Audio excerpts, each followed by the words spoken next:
बहुत समय पहले की बात है। एक गांव के किनारे एक घना जंगल था। उस जंगल में एक ईमानदार लकड़हारा रहता था। उसका नाम रामू था। वह रोज अपनी कुल्हाड़ी लेकर जंगल में जाता और लकड़ियां काटकर बाजार में बेचता। जो कुछ भी कमाता उसी से अपना और अपने परिवार का भरण पोषण करता। वह बहुत मेहनती और ईमानदार था, लेकिन उसका जीवन अत्यंत कठिन था। रामू का घर बहुत साधारण था, एक छोटी सी झोपड़ी जिसमें उसकी पत्नी और 2 बच्चे रहते थे। वह रोज सुबह जल्दी उठता, अपनी कुल्हाड़ी लेकर जंगल जाता और सूखी लकड़ियां काटता। वह कभी किसी हरे पेड़ को नहीं काटता, क्योंकि उसे प्रकृति से बहुत लगाव था। गांव के लोग उसे बहुत पसंद करते थे, क्योंकि वह हमेशा सच्चाई और ईमानदारी की राह पर चलता था। उसकी कमाई बहुत अधिक नहीं थी, लेकिन फिर भी वह कभी बेईमानी नहीं करता था। एक दिन रामू हमेशा की तरह जंगल में लकड़ियां काट रहा था। अचानक उसकी कुल्हाड़ी उसके हाथ से फिसलकर पास ही बहती नदी में गिर गई। नदी बहुत गहरी थी और उसका प्रवाह तेज था। रामू बहुत परेशान हो गया। कुल्हाड़ी उसकी रोजी रोटी का साधन थी। अगर वह न मिलती तो वह लकड़ियां नहीं काट पाता और उसका परिवार भूखा रह जाता। वह नदी के किनारे बैठकर दुखी मन से सोचने लगा कि अब वह क्या करेगा। रामू की ईमानदारी और सरलता को देखकर नदी में रहने वाले जल देवता प्रकट हुए। वह एक वृद्ध तेजस्वी पुरुष के रूप में प्रकट हुए और बोले, वत्स, तुम इतने दुखी क्यों हो? रामू ने सिर झुकाकर विनम्रता से उत्तर दिया, हे देव, मेरी कुल्हाड़ी इस नदी में गिर गई है। वह मेरी आजीविका का साधन थी। अब मैं अपने परिवार का भरण पोषण कैसे करूंगा? जलदेवता उसकी सच्चाई से प्रभावित हुए। उन्होंने नदी में गोता लगाया और जब बाहर आए तो उनके हाथ में एक सोने की कुल्हाड़ी थी। क्या यह तुम्हारी कुल्हाड़ी है? उन्होंने पूछा।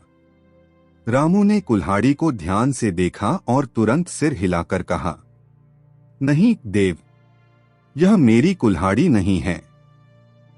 जलदेवता मुस्कुराए और दोबारा नदी में डुबकी लगाई। इस बार वह चांदी की कुल्हाड़ी लेकर बाहर आए। क्या यह तुम्हारी कुल्हाड़ी है? उन्होंने फिर पूछा। रामू ने फिर इनकार करते हुए कहा, नहीं देव, यह भी मेरी कुल्हाड़ी नहीं है। मेरी कुल्हाड़ी साधारण लोहे की थी। जलदेवता अत्यंत प्रसन्न हुए। उन्होंने तीसरी बार गोता लगाया और इस बार लोहे की कुल्हाड़ी निकाल कर लाए। क्या यह तुम्हारी कुल्हाड़ी है? रामू का चेहरा खुशी से चमक उठा। हाँ देव, यही मेरी कुल्हाड़ी है। रामू की ईमानदारी से प्रभावित होकर जलदेवता ने उसे तीनों कुल्हाड़ियां उपहार में दे दी और आशीर्वाद देकर अंतर्धान हो गए। रामू ने अपनी सोने, चांदी और लोहे की कुल्हाड़ी लेकर गांव लौटकर यह घटना सबको सुनाई। गांव के लोग उसकी ईमानदारी से बहुत प्रभावित हुए। लेकिन एक लालची लकड़हारा भी था, जिसका नाम शेखर था। उसने यह कहानी सुनी और सोचा, अगर मैं भी अपनी कुल्हाड़ी नदी में गिरा दूं तो शायद मुझे भी सोने और चांदी की कुल्हाड़ी मिल जाए। अगले ही दिन शेखर एक कुल्हाड़ी लेकर नदी किनारे पहुंचा और जानबूझकर उसे पानी में गिरा दिया।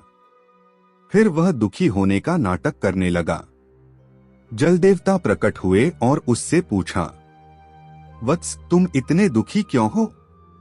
शेखर ने झूठी विनम्रता से उत्तर दिया, हे देव, मेरी कुल्हाड़ी इस नदी में गिर गई है।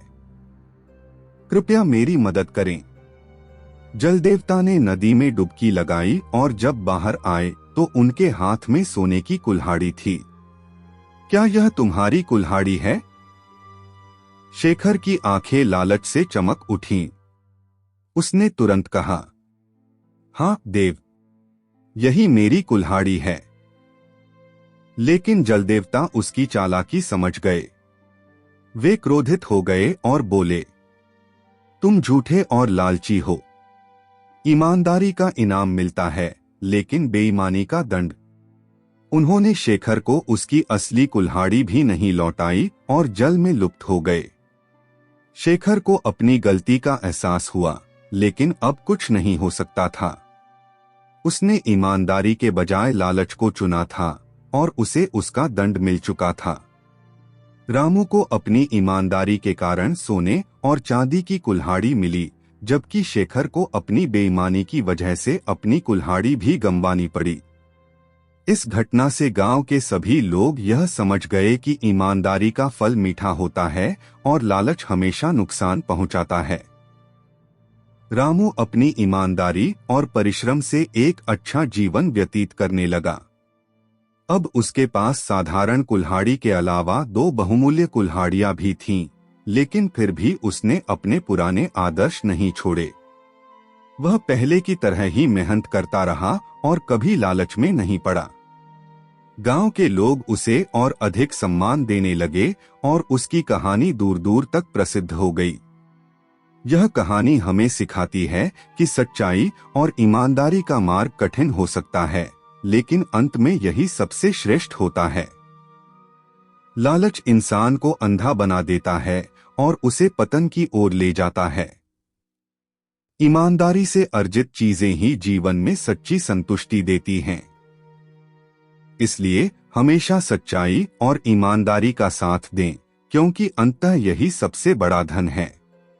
इस वीडियो को देखने के लिए आपका दिल से धन्यवाद। हमें उम्मीद है कि यह कहानी आपको पसंद आई होगी।